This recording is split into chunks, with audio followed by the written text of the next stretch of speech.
Good evening and welcome to the Channel studios here in London with your international news around the world in 5.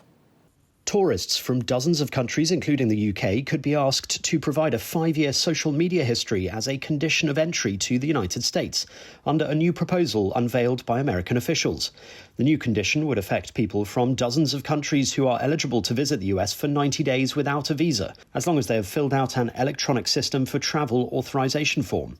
Since returning to the White House in January, President Donald Trump has moved to toughen US borders more generally, citing national security as a key reason. Analysts say the new plan could pose an obstacle to potential visitors or harm their digital rights. He's talking about a review, which implies a period of time. It's not clear how much of this is saber rattling, right? There's things you can do with an executive order. There's things you can't do. There's probably litigation if they did try to do an executive order. Ukraine is ready for elections, according to President Volodymyr Zelensky, after US President Donald Trump repeated claims Kyiv was using war to avoid them.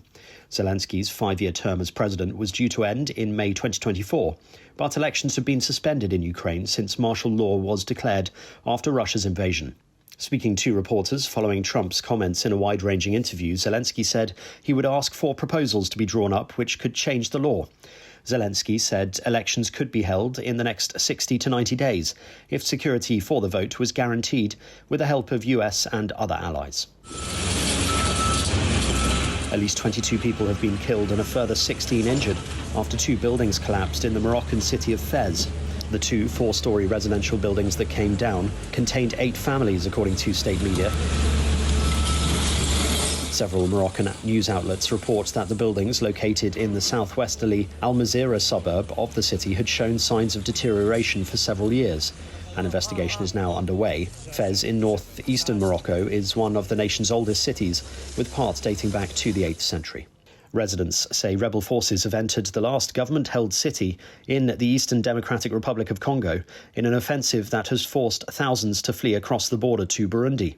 Heavy artillery and gunfire could be heard in Uvira, with terrified residents describing the situation as chaotic. The escalation in fighting comes despite the peace deal brokered by US President Donald Trump last week between Democratic Republic of Congo's President Felix Tshisekedi and Rwanda's Paul Kagame to end the long-running conflict. The M23 rebel group said it had liberated the city, while UN-backed Radio Okapi quoted residents as saying that rebel fighters were on the streets. A sperm donor who unknowingly harboured a genetic mutation that dramatically rises the risk of cancer has fathered at least 197 children across Europe, according to a major investigation. Some children have already died, and only a minority who inherit the mutation will escape cancer in their lifetimes. Denmark's European Sperm Bank, which sold the sperm, said families affected had their deepest sympathy and admitted the sperm was used to make too many babies in some countries. I am here on behalf of my mother. And the daughter of Maria Corina Machado, the winner of this year's Nobel Peace Prize, has said her mother is determined to live in a free Venezuela and would never give up on that purpose, as she accepted her mother's award. The Venezuelan opposition leader was safe and will travel to Oslo, the Nobel Institute said, but was unable to make the award ceremony.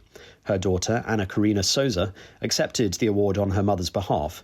The Nobel Institute awarded Machado the prize for her struggle to achieve a just and peaceful transition from dictatorship to democracy in Venezuela. The world has marveled at what we have achieved, and soon it will witness one of the most moving sights of our time, our loved ones coming home.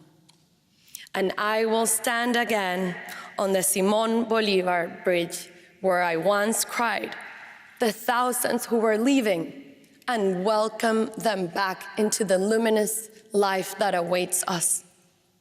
Because in the end, our journey towards freedom has always lived inside us. We are returning to ourselves. We are returning home. And that's your international news around the world in 5. Now back to the Channel studios in Lagos.